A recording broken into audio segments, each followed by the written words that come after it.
So you do. Newstalk Lunchtime with Jonathan Healy. Do you do this? Do you give your child Calpol or Nurofen or some other product to try and get them to sleep? Research carried out involving 180 parents at doctors' practices in Cork and Kerry found that up to 30% admitted that they had misused medicines like that to help settle their kids at night or when they were getting on a plane or going on a long trip. Newstalk Lunchtime's Emer O'Shea has been asking people how they feel about using over-the-counter remedies for young children. I think it's fine. I really only give him that for when he's got temperature really or is feeling unwell. Generally don't have to give to him for any other reason, teething or temperatures. I'm a doctor myself, so is my wife, so we just generally give it for temperatures and nothing else, basically. You're here with your granddaughter, and I wondered if she was given much over-the-counter medication. Yes, she probably would be given quite frequently, more faster than I would have given in my day, and I would have sort of, if they had a temperature, I'd have just stripped them down, sponged them. Then if they really got bad, I'd give them a spoon of Calpol. They don't seem to have the time to want to sit with the children when they're sick.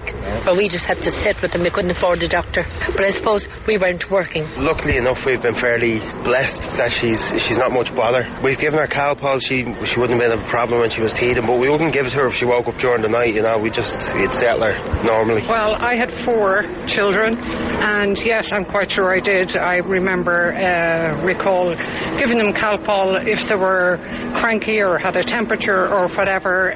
Like a lot of parents today, I worked full-time, as did my husband, 4 small children under 6. There is only so much the human mother can take. Some parents and grandparents speaking with Emer O'Shea on St. Stephen's Green, and some seagulls in the background there that could probably do with a spoon of Calpol by the sound of it. Bernard Duggan is a pharmacist. He's on the line. Good afternoon, Bernard. Good afternoon, Jonathan. The problem is that parents see this as a quick fix when in reality it should only be given in extremely rare circumstances. Well, the medicines we're talking about here are things like paracetamol and ibuprofen, and they are very effective and very safe medicines when they're used correctly at the correct dose, the correct duration of time. And I think some of your contributors highlighted the kind of occasions when they can be used, when the child is teething and they've got painful gums because of that, when the child has a fever, if the child has pain due to an earache. And we know these medicines are very effective at treating that if they're used at the correct dose. So I suppose what we're highlighting to people is if you have concerns about medicines for your children, you need to go and talk to your local community pharmacist who is the medicines expert and can give you advice on the correct medication to give your child for a particular condition, the correct way to take it, and what you should do if that doesn't work for you. Do you have people coming into your pharmacy and asking you, can I give little Timmy a spoon of something getting on board the plane because I want him to go to sleep? We would have parents coming in the whole time asking questions about what medications they can give their children. And I suppose that's a good thing because we want the parents to come to us because we are the medicines experts and we are the people who can give them the advice on what the child can take and how to take it correctly. We also, as you probably know, all pharmacies now have consultation runs. So even if the parent is embarrassed about their child's ailment or they're embarrassed about asking advice, they're able to come in and talk to the community pharmacist in private and ask them about their concerns, and we can allay them and give them advice on what they should do.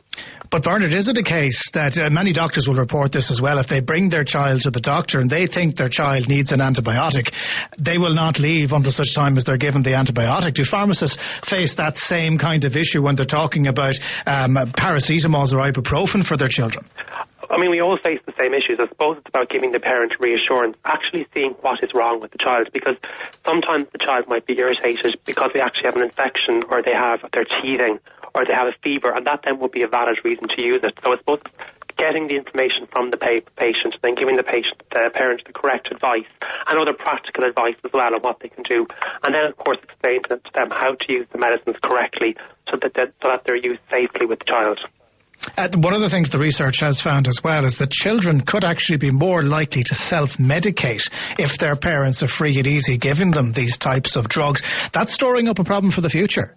It potentially could be. I suppose, again, it's about responsible use of medicines, and as the pharmacist, we're the person who's there to advise the parents about using the medicines responsibly, and if the children see their parents using the medicines responsibly, then that will go on down to the child when they become older. So again, it's about getting the information from the correct person, the pharmacist, who will advise you on what you should be taking for a particular condition, how you should take it, and what you should do if that doesn't work next.